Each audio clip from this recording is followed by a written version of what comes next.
Hello guys! Welcome back to my channel, Marita's Kitchen and Travel. Today's vlog, magluto tayo ng ating pinamatisan na pork belly.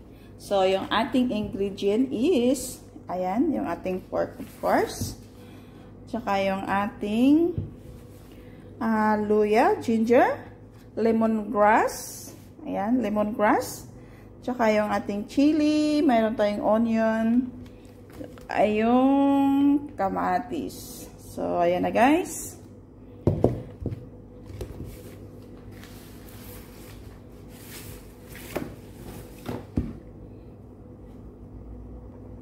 So, lagyan ko muna ng aasin yung ating pork. Okay.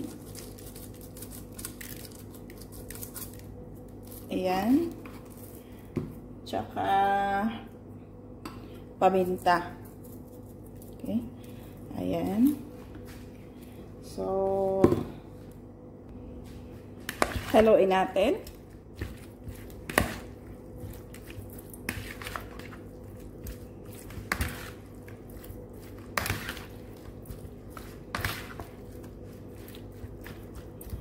Okay guys, samahan nyo ako doon sa likod. Maglagay ako ng konting mantika. Konti lang.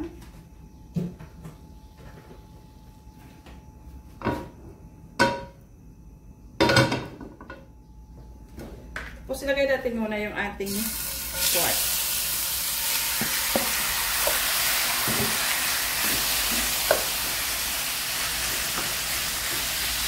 Ipa-brown lang natin yung ating pork guys.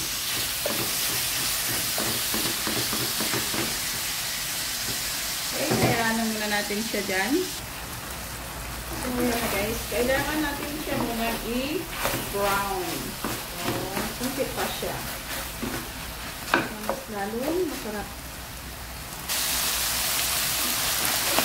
Ayan, malapit na siya mag-brown. Pero hindi pa siya guys. Kunti pa.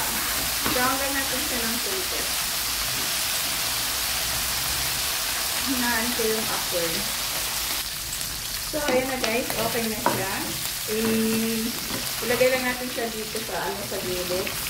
So, lagayin ko na natin yung ating garlic. Hindi ko tinanggalan siya ng guys, ng tawag niya. Teka, saglit lang. So, tinanggal ko muna yung meat natin guys. So, ilagay natin yung ating garlic. Hindi ko siya tinanggalan ng kanyang balat. Kasi mas mabango siya pag hindi tinatanggal yung balat. So, yung ginger, hinalo ko na. Saka yung ating lemongrass.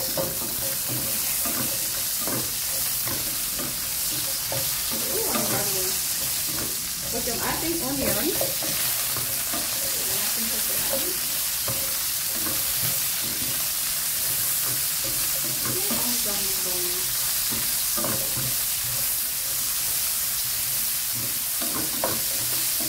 So, iyan na lang natin mga sandaglit. Iskot na natin yung ating avocado. Guys, ito okay lang siya na magkaganyan. Mamaya matatanggal din yan pag lagyan natin yung ng sauce or tubig. Mahahalo din yan. Masarap yan guys. Kaya hindi ko siya iyan. Kaya may lasa na yung ating onions.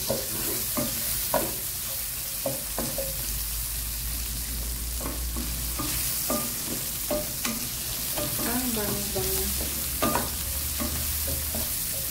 So, ilagay natin yung ating kamatis.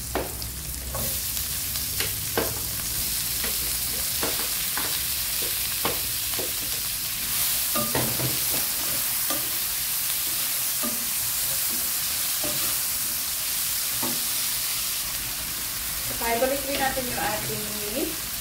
Yung ating pork. Balik na natin siya. Okay, ilagay na natin yung chili.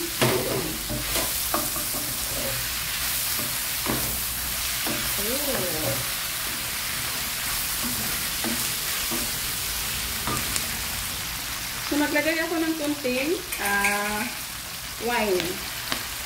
Kasi ito kasi yung amoy ng ating food. Kaya lagyan ko siya ng wine sauce.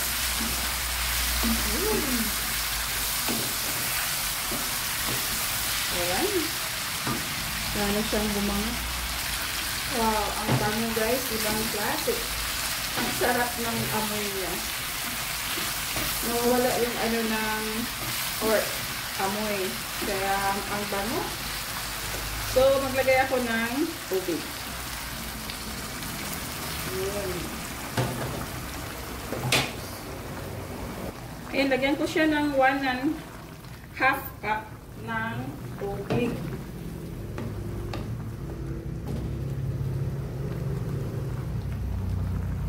Okay. Takpan ko siya guys, tapos i-reduce ko yung kanyang heat. Nilagay ko siya sa medium heat lang. Mag-add ako guys ng kunting patis. Ayun na ang pangpalasa ko guys. So, tingnan natin siya guys. Ayan. I-reduce lang natin para lumambot din yung ating karne.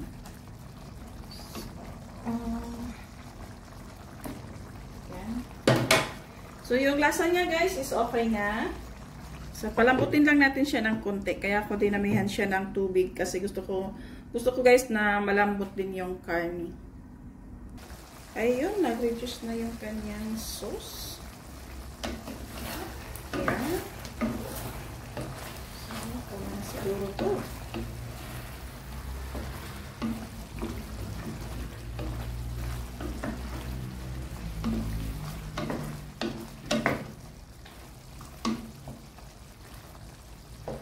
Kunti pa siya guys. Kunti pa yung ano niya, yung sabaw niya.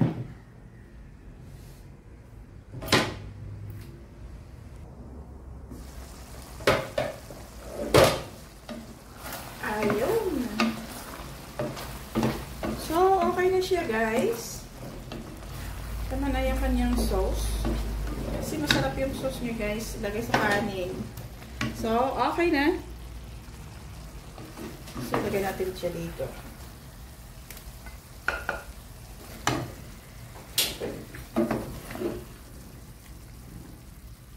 Ang bango.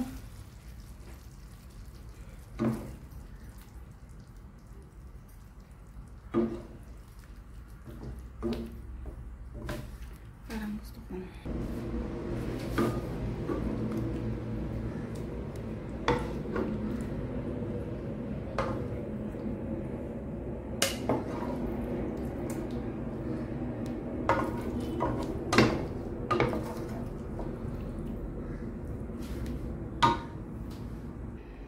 So, ito na guys yung aking kinamatisang pork belly. Sana magustuhan nyo ang recipe kong ito at i-like, paki-subscribe, paki-ring yung bell para updated po kayo sa mga susunod kong video. Thank you for watching guys at paki-share naman guys. Thank you so much and God bless. See you in my next video.